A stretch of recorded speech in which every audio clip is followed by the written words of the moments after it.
আসসালামু আলাইকুম, কেমন আছেন সবাই? আজকে যে ভিডিওটা নিয়ে আসছি এটা হচ্ছে এই যে ইনলাইন কীভাবে ইনলাইন জোন সেট আপ করবেন। সুইং ফ্লোরে আপনি ইনলাইন জোন সেট আপ করতে গেলে আপনাকে কিছু নিয়ম মেনে চলতে হবে। ফার্স্টে হচ্ছে আপনাকে এক নাম্বার হচ্ছে সুইং ফ্লোরে আপনাকে একটা কিউসি অ্যাপ্রুভ স্যাম্পল, ফার্স্টে হচ্ছে আপনাকে একটা অ্যাপ্রুভ স্যাম্পল দিতে হবে, যেটা কিউসি ভেরিফাই থাকবে, বাইং কিউসি। তারপরে 2 নাম্বার হচ্ছে যে কি আপনার ওখানে মকআপ থাকতে হবে, প্রত্যেকটা মেশিনের সাথে আপনার প্রসেসের মকআপ থাকতে হবে এবং প্রসেসের মকআপ দ্বারা কোয়ালিটি সুপারভাইজার দ্বারা কি অ্যাপ্রুভ করা দিতে হবে। হ্যাঁ, তারপরে হচ্ছে যে কি ওখানে যে আপনার প্রি মিটিং কমেন্টসগুলো থাকতে হবে, ঠিক আছে? প্রি মিটিং কমেন্টস দেবেন। 2 নাম্বার হচ্ছে যে আপনার ফ্লোরের মধ্যে আপনার ডেলি আপনার ডিএইচইউ নিয়ে মিটিং করতে হবে, ডিফেক্ট 100 ইউনিট, ডিফেক্ট পার 100 ইউনিট। হ্যাঁ, এটা নিয়ে আপনাকে মিটিং করতে হবে, নাহলে আপনি ভালো রেজাল্ট পাবেন না।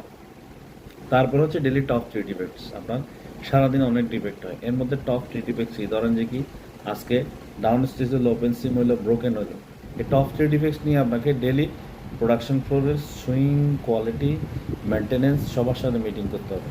এবং তারপর হচ্ছে টেক প্রিভেন্টিভ অ্যাকশন, এবং এগুলো ভবিষ্যতে না হওয়ার জন্য আপনাকে কী করতে হবে, প্রিভেন্টিভ অ্যাকশন করতে হবে, অ্যাকশন নিতে হবে।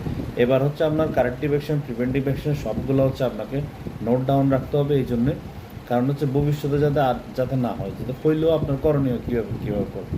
তারপর হচ্ছে কোয়ালিটির টেবিলে অবশ্যই 100 এফসি লাইট থাকতে হবে, যেখানে সে কাজ করবে, বডি চেক করবে, এখানে অবশ্যই টেবিল থাকতে হবে এবং তার টেবিলে কি 100 এফসি লাইট থাকতে হবে। এটা হচ্ছে একটা আদর্শ ইনলাইনের একটা ইনলাইন, যেটা সুইং লাইনের মধ্যে যেটা ইনলাইন যেটা আছে কোয়ালিটি সেট আপ, এটাকে বলে inline 100% inspection zone set up. ধন্যবাদ ভিউয়ার্স।